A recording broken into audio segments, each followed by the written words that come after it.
sommes le jeudi 22 mars 2012. Exceptionnellement, le temps est presque caniculaire en ce début de printemps. Une forêt de pancartes s'élève dans les rues de Montréal. Depuis maintenant un mois, les étudiants des cégeps et des universités du Québec ont amorcé un mouvement de grève pour protester contre la hausse brutale de 75% des droits de scolarité décrétée par le gouvernement libéral de John James Charest, premier ministre de la province. Ils sont maintenant au-delà de 330 000 à boycotter leur cours. Du jamais vu. Même les universités anglophones, Concordia et McGill, n'ont pas bien tenu.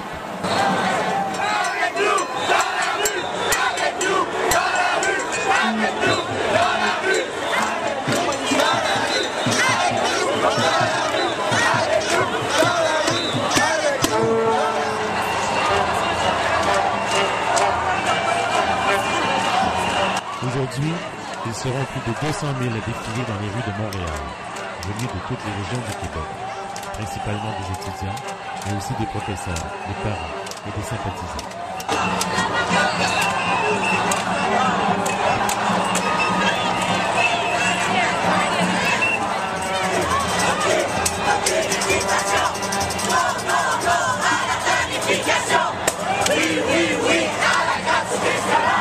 Nous sommes de plus en plus nombreux à comprendre que les enjeux de cette grève dépassent largement le coût des études supérieures. Officiellement, les étudiants exigent le maintien du gel des droits de scolarité. Mais en réalité, beaucoup d'entre eux réclament la gratuité scolaire, comme elle se pratique ailleurs dans le monde, notamment au Mexique, pays pourtant bien plus pauvre que le Québec.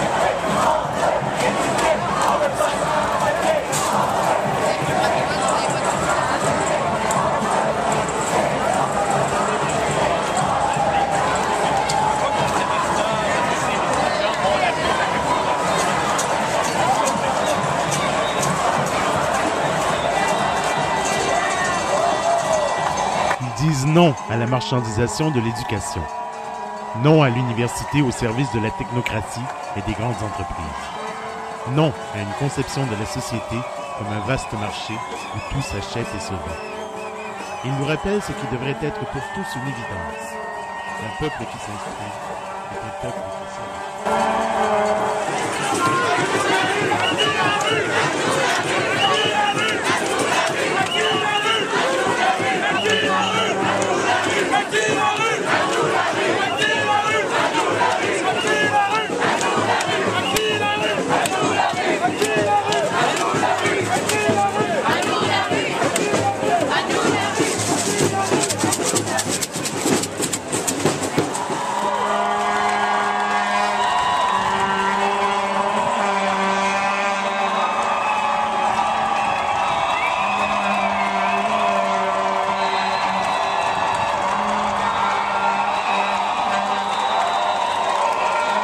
Dans les années 60 et 70, nous allions toujours vers un mieux-être, vers un plus grand progrès social et humain.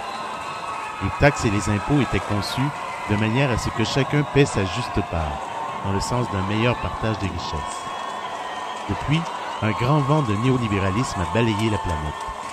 Aujourd'hui, les plus riches réclament le droit de s'enrichir toujours davantage, au nom d'une liberté qu'ils ont usurpée et dévoyée.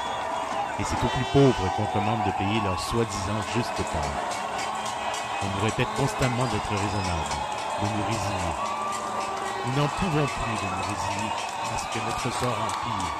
Nous n'en pouvons plus de renoncer.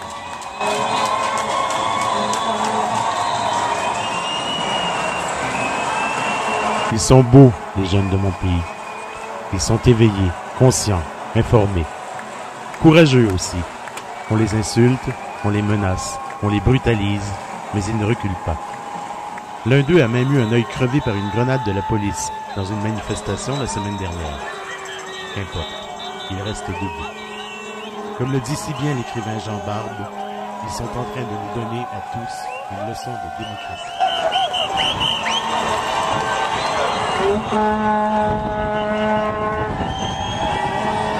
La démocratie dans la rue.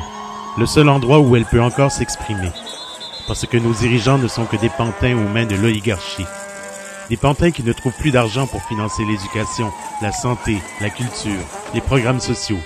mais qui en trouvent toujours pour construire à grands frais des infrastructures à l'usage exclusif des exploiteurs qui viennent piller nos richesses collectives et saccager nos milieux de vie. De sinistres pantins qui dilapident les fonds publics pour enrichir les plus riches, pour acheter des gadgets électroniques à un ami-origine et les installer dans des salles de classe qui tombent en ruine et qui poussent ensuite le cynisme et l'odieux jusqu'à replier la facture aux étudiants.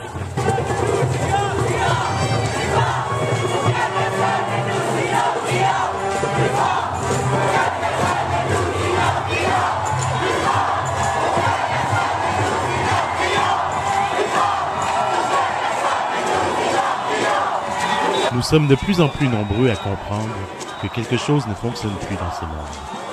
Les étudiants l'ont bien compris, eux qui ont baptisé leur mouvement le printemps érable, pour faire un clin d'œil au printemps arabe. Oui, les enjeux de cette grève vont bien au-delà du gel des droits de scolarité.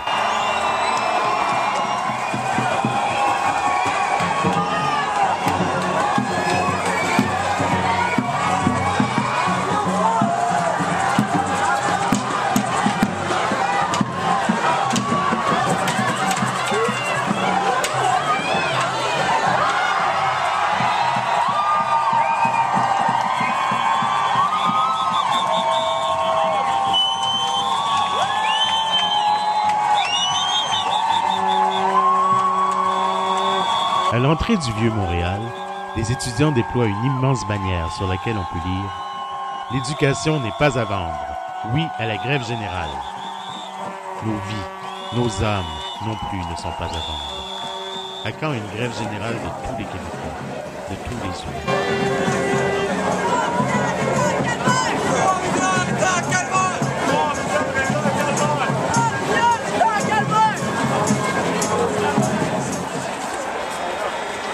Bientôt, peut-être. Bientôt, sûrement. Ainsi que de la commune, Saint-Hubert et toute cette galerie d'affaires-là est encore invité, mais tout le monde quitte, il y a plein de marcheurs là-dedans avec des petits drapeaux et tout.